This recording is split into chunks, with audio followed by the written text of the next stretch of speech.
Welcome guys, back to the 240Z project. Today I'm not really working on the car myself. I've got my friend Paul in the background there who's come in especially to help with the wiring. Paul's also the man responsible for the engine, so he's going to talk us through that a little bit later on. With the engine and the wiring, what we've been doing is trying to put together all the pieces like a big jigsaw puzzle. So there's a massive loom, there's all the components, and you'll join them all together to make one comprehensive loom. And what we've decided now is to have all the sensors fitted in the car. So Paul can then connect the ECU wires to that. And as we've been debating how this is going to look, we've decided to put the battery in the boot rather than have it in the front. So a bit like a wire tuck, so keep the engine bay nice and clean, nice and simple. And sort of laying things out this morning, we can have all the wiring running on one side. So under the inlet manifold, it'll all be hidden and it'll go through the bulkhead up to the ECU. So I think when it's finished, we shouldn't see so much around here and nothing on the left of the car, so it'll look really clean. And also the front wiring for things like the indicators and headlights, we can tuck in behind the fenders, so there's nothing in the engine bay. The only thing we're going to have here is this little light, which I really like, the original engine bay light. One of the things that's going to make this car unique is the heart of the car, which is the engine.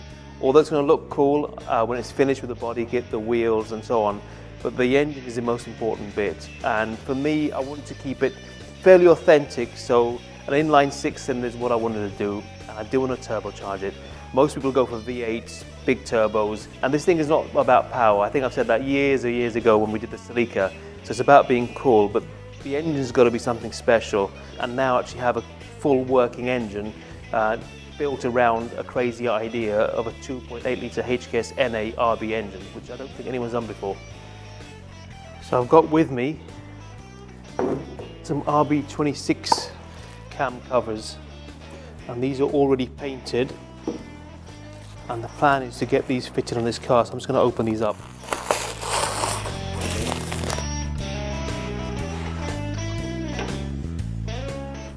That looks pretty, doesn't it? I think I picked this car, like the Celica, because these were the coolest cars around when I was a kid. So it's one of the things that you always think, oh, when I grow up, I'm going to get one of them. We'll just put them on just to test fit everything for today. These are all original covers, and they're very hard to find right now, and shockingly expensive. I think a set of cam covers for an RB26 these days are around £1,500 used. There we go. That looks really cool. So the inlet side it's really a mix of bits, because the vision was always to have throttle bodies. So the first stage of the inlet's got to match the head. So we've got to use the first section of the RB25 inlet manifold with the water output for the radiator.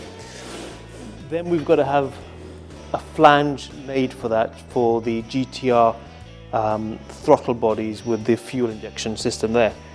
And after that, there's another flange for the trumpet. So it's 3 sections pretty much. It's the last piece. That's the coil pack cover, so we'll put that on and see how it all looks.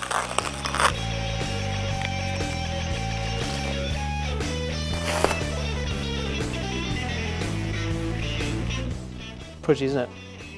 So that will sit on here. We were just thinking about space to put this. So it's the HKS igniter pack for the coil packs, and that can actually sit there quite nicely. We can mount that in there. The good thing with these covers someone's done already is put AN fittings for the breathers, so I've got a catch can. I'll go and grab that and we'll see where we're going to mount that. This week we're having all the hoses custom made so we could have them done at the same time, so it's a good time for test fitting everything. I saw the 8 on there, yes.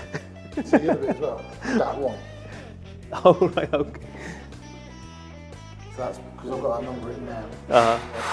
Let me introduce you to Paul. I mentioned him earlier. Paul is the man who's been helping me for years and years with all our engine builds. Hi Paul. Right. Now we've been doing stuff like this, well, it must be 18 years now. Yeah. It's a long time. So long while. Subaru engines, Evo engines, Skyline engines, all sorts of things. What's the whole story? Where have you started then? What was the first thing you did? First thing we did was with the block. We decided which block to use. So we thought to use a turbo block, but found out that really for what we were going to use it for, wasn't really going to be up to the task, so be too much really for it. So we used an NA block, so it hasn't got the oil squirters for the pistons. Yeah. Started with that.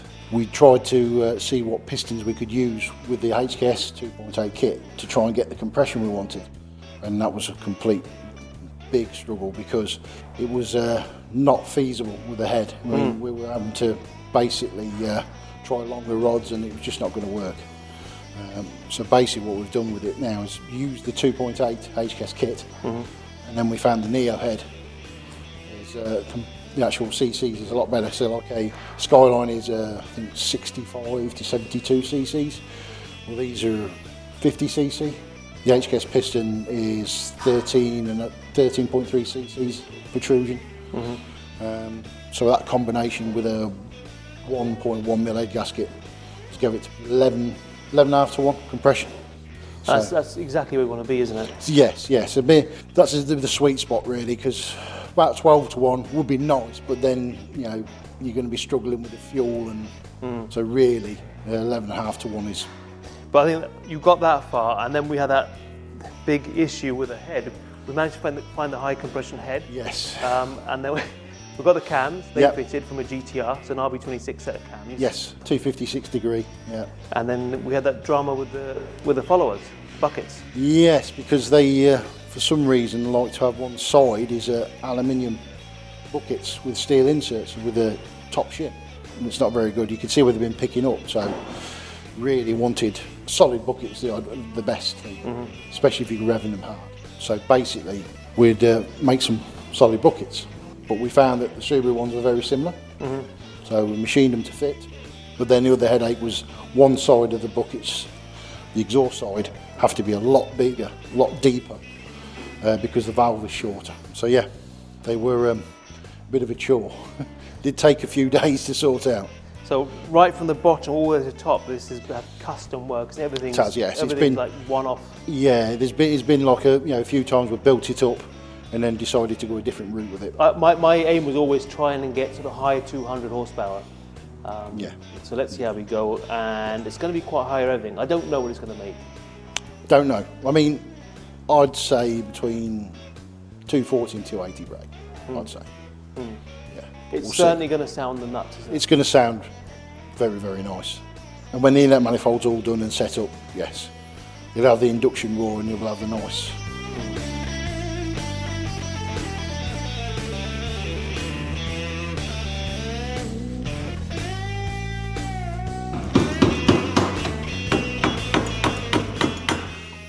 Here's where we're going to mount that fuse box. Just there, so we've got space for it's flat. That's the plan.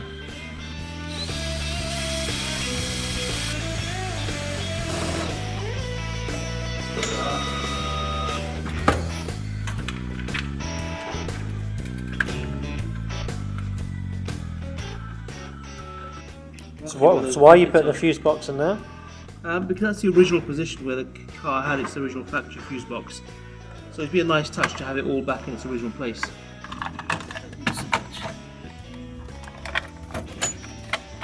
We get a step drill to make a big hole for the grommet for the wires, but I haven't got a big hole saw.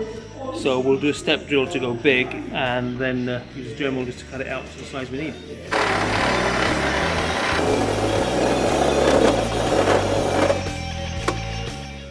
So that's the hole for where the loom's going to go through. We're going to make it a bit bigger to get a grommet. Grommet through there. So we've got this grommet we've cut off of a Subaru wiper loom. So just open up a bit more and then get both the looms through there. That's the plan. So that'll fit in that hole. Yeah, so the loom's going to come out of here. It'll come out of that hole, and that grommet will fit in there. Like that. I'll go right up to the top there. I'm getting the hang of it, but I don't really want to be taking on all this. It will take me twice as long, there's no point. It hasn't been too bad today, but it's been It's a good thing you've got small little hands to do all this stuff, isn't it? Yeah. Okay, so what should we do next? Start working out what stays here, what goes that way. I think we'll end up having the whole thing open. Yeah, probably what we'll do with that is probably put that so that's more of a hole here.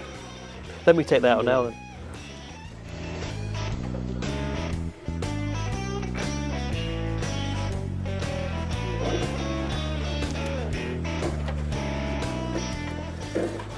bit long, we'll shove it under somewhere. Just hide it under there. Yeah, hide it in there somewhere. Well, every car is different. Although these work on the same sort of cars all the time, everyone's got a different issue, and they're always quite challenging. But there's always a solution. That's the important thing. There is always an answer.